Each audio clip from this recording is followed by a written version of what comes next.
Luddite. The Luddites were 19th-century English textile artisans who protested against newly developed labor-saving machinery from 1811 to 1817.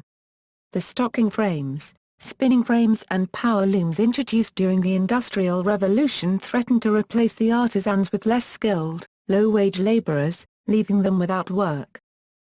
Although the origin of the name Luddite/Luddite/ is uncertain, a popular theory is that the movement was named after Ned Ludd, a youth who allegedly smashed two stocking frames in 1779, and whose name had become emblematic of machine destroyers. The name evolved into the imaginary General Ludd or King Ludd, a figure who, like Robin Hood, was reputed to live in Sherwood Forest. Background. The movement can be seen as part of a rising tide of English working-class discontent in the early 19th century. An agricultural variant of Luddism, centering on the breaking of threshing machines, occurred during the widespread swing riots of 1830 in southern and eastern England. Spasmodic rises in food prices provoked keelmen in the port of Tyne to riot in 1710 and tin miners to plunder granaries at Falmouth in 1727. There was a rebellion in Northumberland and Durham in 1740, and manhandling of Quaker corn dealers in 1756. More peaceably, skilled artisans in the cloth, building, shipbuilding, printing and cutlery trades organized friendly societies to insure themselves against unemployment and sickness and sometimes, similar to guilds, against intrusion of foreign labor into their trades. The Luddite movement emerged during the harsh economic climate of the Napoleonic Wars, which saw a rise in difficult working conditions in the new textile factories. The movement began in Nottingham on March 11, 1811 and spread rapidly throughout England over the following 2 years. Hand-loom weavers burned mills and pieces of factory machinery. History. Luddite Acts 1811 to 1813.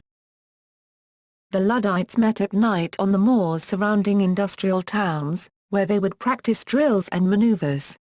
Their main areas of operation were Nottinghamshire in November 1811, followed by the West Riding of Yorkshire in early 1812 and Lancashire by March 1813. Luddites battled the British Army at Burton's Mill in Middleton and at Wastthornton Mill, both in Lancashire. Rumours abounded at the time that local magistrates employed agents provocateur to instigate the attacks. Using the pseudonym King Ludd, the Luddites and their supporters anonymously sent death threats to, and even attacked, magistrates and food merchants. Isolated incidents post-1814. Activists smashed Heathcote's lace-making machine in Loughborough in 1816. He and other industrialists had secret chambers constructed in their buildings that could be used as hiding places during an attack. In 1817, an unemployed Nottingham stockinger and probable ex-Luddite named Jeremiah Brandreth led the Pentrick Rising, which was a general uprising unrelated to machinery, but which could be viewed as the last major Luddite act. Government response. The British Army clashed with the Luddites on several occasions. At one time, more British soldiers were fighting the Luddites than were fighting Napoleon on the Iberian Peninsula. 3 Luddites, led by George Mellor, ambushed and assassinated a mill owner named William Hosful from Ottill's Mill at Crewland Muir in Marston, West Yorkshire. Hosful had remarked that he would ride up to his saddle in Luddite blood.